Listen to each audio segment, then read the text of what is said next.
Welcome to the SF Files. This is your host, BogusBird, and today we will be doing a Teenage Mutant Ninja Turtles Mutant Mayhem review. It is, oh my goodness, okay, let's see. On Rotten Tomatoes, it's got a astonishing 96% on the tomato meter by the critics, and audience score, 92%. This has to be a great movie, right? It has to, right? Or does it suck? Teenage Mutant Ninja Turtles Mutant Mayhem starts off with the origin of the Turtles, this new origin story. It's not the original storytelling, it's completely new. Take what you know about the Ninja Turtles, forget that. Throw it out the window. This is new, starting over. You can call this a reboot, more or less. Well, yeah, it is. It is really. It's a whole new story, it's a whole new everything, right? With familiar characters. We start off with the tragic tale of how Superfly became the villain, how he grew up hating humans, that gives him the motives as to why he's doing what he's doing. He's basically trying to make things fair for him and his fellow mutants who have also been created. Among those are the Gecko, Genghis Frog, Bebop, Rocksteady, a few other mutants, and which is right there already very different from what we are used to, right? Like all these mutants have already been brought into the fold. And then there was an accidental dropping of the ooze into the sewers, and that's where the Turtles get into it, and so does Master Splinter. Flash forward from there, we get into the preteens of these Turtles. They're 15 years old. They grew up with Splinter. Splinter raises them like a father, okay? He doesn't raise them like their master, he raises them like his own children, which is also very different. It's a different take on Splinter. He's very loving, very father-like in this one. It's nice. And Jackie Chan, he did an excellent job doing that. It really portrayed the love that he feels for his children. And the story also heavily surrounds the need, the yearning that the Turtles have for the surface world. They kind of touched on it on previous movies. Out of the Shadows is the one that comes to mind, where Mikey's, he wants to be out there with people. Okay, so they very heavily explore this concept in Mayhem. The Turtles, they're young, they want to be out there, they want to be accepted. And the way that they come up with to try and make their dreams come to life, they want to become heroes. Therefore, the crowd, the people, the humans will love them. Okay, yeah. April O'Neil is there to help them out with that. She's their human contact. She's the one running around with them filming, trying to uncover a story that she's trying to cover for her school newspaper. She's not a reporter here yet. She's also a teenager, but that's what she wants to do. She wants to be a reporter, more or less. She kind of plays a big role in this one, not where it overshadows the Turtles, but big enough to where she is noticed. Okay, and then Superfly and the mutants, they are the villains of this movie. They are a faceless gang, an underground gang that's coming up the ranks, right? They're really causing trouble for the NYPD. And I'm not going to spoil the story of the overall plot, but just know that Superfly is up to no good, and he's building a machine that will make things fair for all mutants, and less fair for humans. And the Turtles, being mutants themselves, have the choice to either join him or be up against him. That's basically the plot of the story. That is the bulk of the movie right there. And I have to say, as a Turtle fan myself, I've been watching Turtles since I was a kid, back in the early 90s, late 80s, early 90s. I've watched just about every single iteration of the Turtles. I gotta say that I walked away from that movie theater with a big smile on my face. I was very happy. I was very pleased with this new version of the Turtles. One of the things that I really liked was the designs of the Turtles. They were not these huge hulking beings like they were in the Michael Bay movies. They were brought back down closer to what the original concept was, maybe a mixture between that and the Michael Bay version, because these Turtles are different from one another, right? Like they're still okay, like Johnny, he's still the brains, he's still the tech, that's not going to change. He had some gear on him, and he's the smart one. Raphael, of course, he's the muscle, he's the bigger of the four. That's who he is. And Leo, you can kind of just because he's so young, he's not exactly the fearless leader, the one that brings balance to the team. Not yet. He's trying, but he's not there yet. Okay, and Michelangelo, he's just the fun goofball. He's there.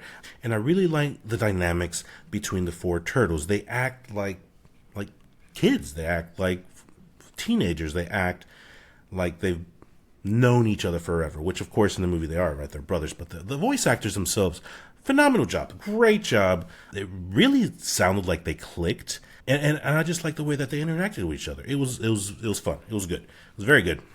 I also have to say that Ice Cube, his performance as Superfly, fantastic. Fantastic. I wasn't sure about it at first, but man, he pulled it off. He really did. He comes off as this tough guy. He comes off as the gangster. He comes off as a threat to the Turtles. Okay? He does a very good job at doing that. You can feel it in his voice. He gives you that Ice Cube look. He gives you that look. Okay? So he's got that down. But not all the voice actors were used to their full potential. We had Paul Rudd. He was playing Mondo Gecko. He was definitely underused as a talent. I mean, Paul Rudd, he's Paul Rudd. He's up here and he's playing a character who is not in the spotlight. He's not the main villain. He's not a main character. He gets more screen time than all the other mutants, but still, he is not heavily used. And it kind of sucks because I did like Gecko. His character was fun and goofy. He gets along very well with Mikey. It's fun to watch.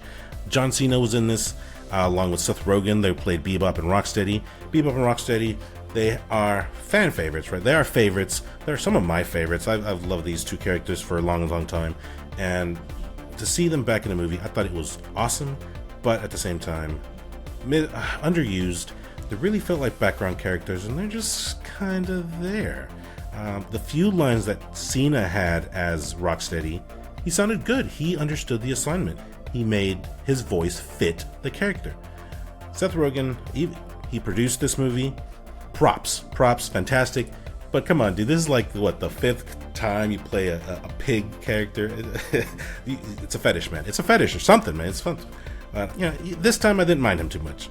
I'm critical when it comes to Seth Rogen voicing animated characters, but this time he did all right. It fits, it's fine. Did all right. Another thing I didn't like, and this might not be a popular opinion here, I hated April's character design. I hated her design, not because of her race. That actually, I think that was cool because, in the comics, the original comics, April was black, and they brought her back to her original concept, which, great, that's cool. They even gave her red hair, which is great in Mutant Mayhem. I thought that was great. It was needed, had to do it. But the character design, good God, she's such a nerd. Man, she's... I didn't like it. I didn't like the way she looked, and now I'm not expecting, a Megan Fox type of character, that April O'Neil, because I kind of didn't like that April O'Neil either. But, it's not what, as a Turtles fan, is what I want. Hopefully, maybe this being the first iteration of April in this reboot, maybe there can be some changes later on, maybe for the sequel. That is confirmed, by the way. The sequel is coming, and a animated series. So hopefully we'll see some character growth. We'll see some design changes, okay? And also, I have to say that the end battle, the final fight with Superfly, I was a little let down. I was a little let down. I'm not gonna spoil it, but the way that they defeat him, it's great. There's teamwork. It takes all the Turtles and others to bring down the big boss. And when it finally happens, it's like, oh, that kind of hurt. And it's dead. He's done. He's gone. And it was just like, what? That was it? Like, it felt... The battle was good, but the way it ended, it just fell a little flat for me, and I didn't quite like that.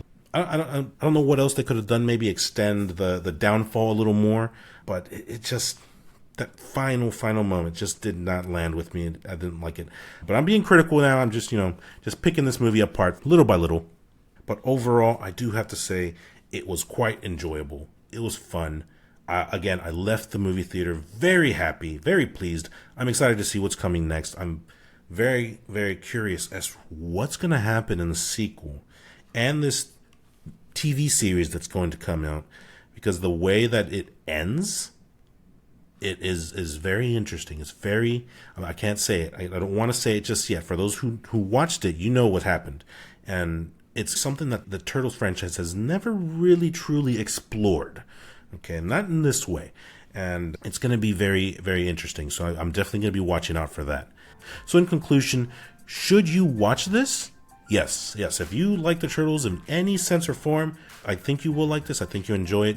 Newcomers to Turtles, my children, I'm going to have them watch this. Absolutely. Yeah, I think this is going to be an iteration that will last for a few years. Most definitely. Can't wait. And if you watched our power rankings, our video where we ranked all of the big films from the Turtles, from least favorite to favorite, where would I put this? I think I would say that Mutant Mayhem absolutely belongs in the third slot. Third slot, that's where it belongs, in my opinion. If you don't agree with that, that's cool. I'm old school, guys. I have to put my first two movies up there. That does not mean this movie is bad in any sense. It just, in my personal opinion, it is not as good as those two movies that took the top places. But let's be honest here, out of the 5 main movies, for it to land on 3, that's pretty decent. That's good, that's decent, that's nice, man. But anyways, let me know what you think. Do you agree? Do you disagree? What did you like about the movie? What did you not like about the movie? Let us know. BogusBird at thesffiles.com, or leave us a comment down below. Cannot wait to hear what you think.